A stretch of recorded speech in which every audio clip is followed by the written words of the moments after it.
All right, back three. So capacitors. So we're done with the step three. Now step four is capacitors on the instructions. Step four is bag three, if you can manage that. Oh my gosh, I hope we can keep track of these. We got two types of capacitors here. You've got these two, which are electrolytic, and you can usually tell them because they all kind of have that same shape. There's some interesting things to note here. One, you'll see that one lead is shorter than the other.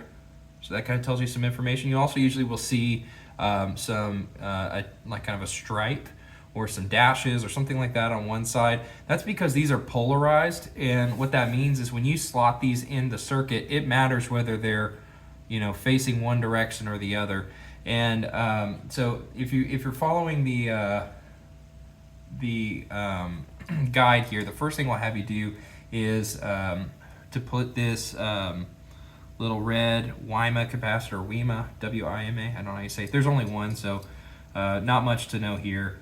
Basically, all you got to do is put it in here, bend the leads a little bit so it kind of sits still, and solder it in place. So I'll do that real fast and trim the leads. Oh, my soldering iron went to sleep again.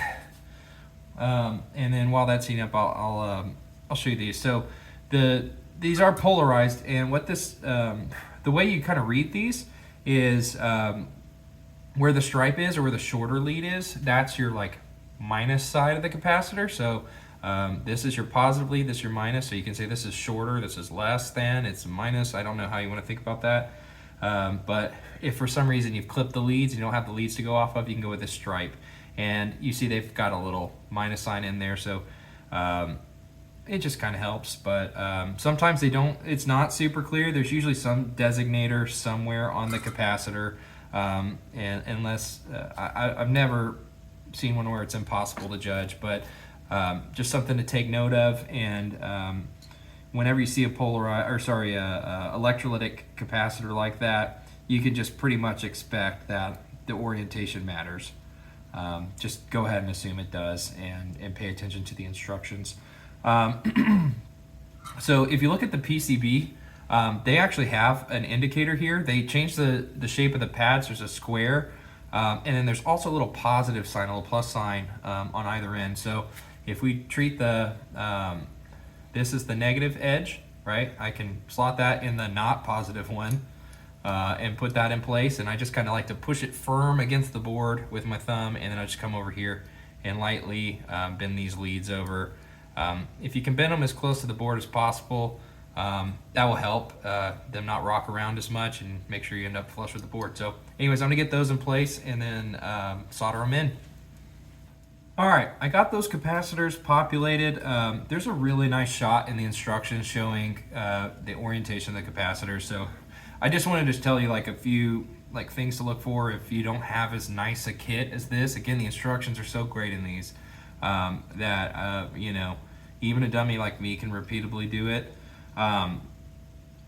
Frankly, most of my mistakes happen when I'm not paying attention to instructions, so go figure.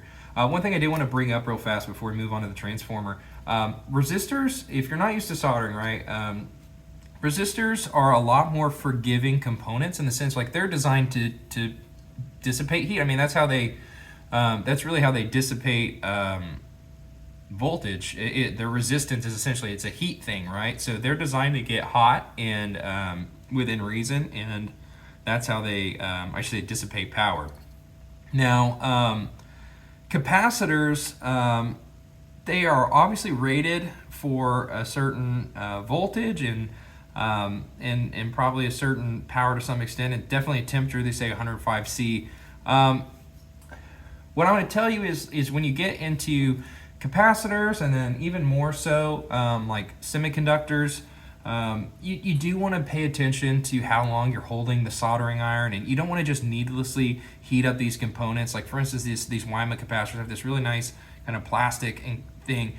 You can start melting through this stuff pretty easily if you're not paying attention. And so it's not that you have to work super quick, but you just need to be mindful. Again, I could probably heat up a resistor all day and it wouldn't really make a difference. It will certainly make a difference if I heat up this WIMA capacitor for 30 seconds, you know, I might see the leads start to melt through, or see some trouble there.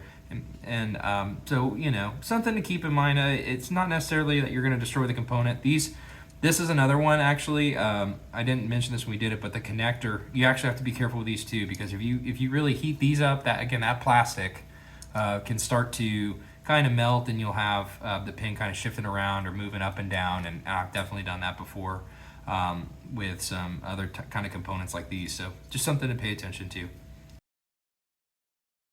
All right, transformer. This one's fun. Again, it's kind of a neat little component. I love transformers. I mean, I think, you know, there's a lot of mojo and vibe kind of talk around how these things impact sound. That's what this whole module's designed around, right? Well, I mean, it's also got the discrete op amp, but I mean, you just talk about things that add, you know, pleasant shape to your sound that aren't necessarily transparent. I mean, in analog component world, right, a transformer is definitely up there in the mojo or vibe category. Discrete op amps are up there. Those are a lot more complicated in the scheme of things. But anyways, getting this transformer mounted, it's pretty straightforward. The big thing here is you just want to make sure we've got it the right way. It kind of tells you, it says look closely at the transformer and find the 4 pins with the small magnet wires attached to them. And if you looked really closely, it's not that hard to see, but this side has wires like soldered into these pins. If I look on this other side here, I don't see any wires coming out. So basically, you want the wire side facing towards the capacitors. That's just the way this transformer is oriented, and it's intended to be oriented on this board.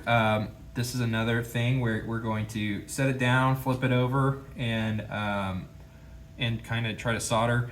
It recommends doing it in a zigzag pattern. So talking about heat sensitivity, you know, you got to be careful with some of these components. You can't just heat them incessantly. So part of the zigzag pattern will help get us like kind of it tacked in place, and also help us from preventing us from overheating a certain element or part of the transformer.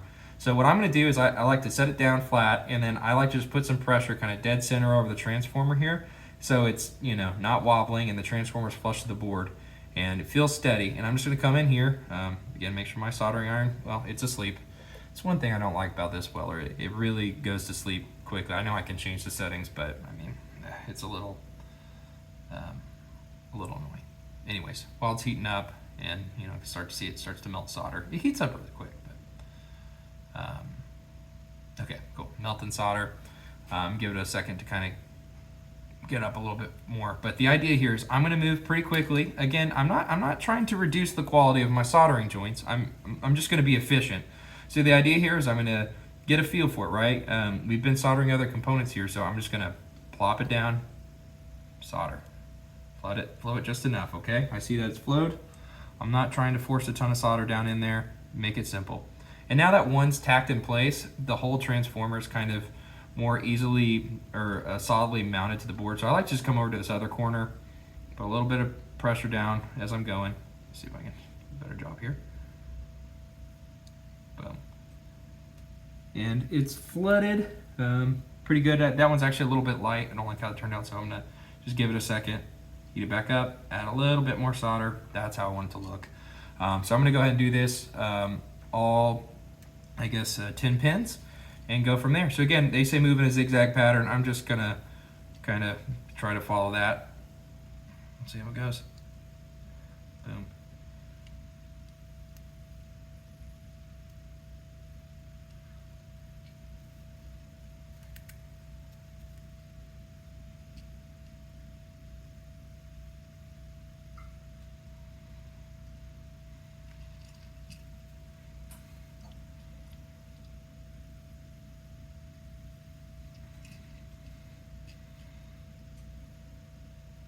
See, this one I didn't flood enough, and I'm trying to be sensitive with the heat, like I'm saying, and you know, I don't want to degrade the quality of the joint just in favor of moving quickly.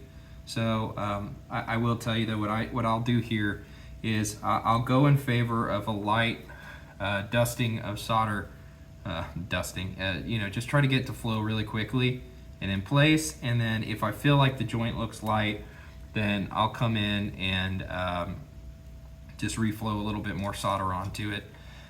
Sometimes you get enough solder on it and it's just, you know, we'll say like you need to reflow the joint kind of thing.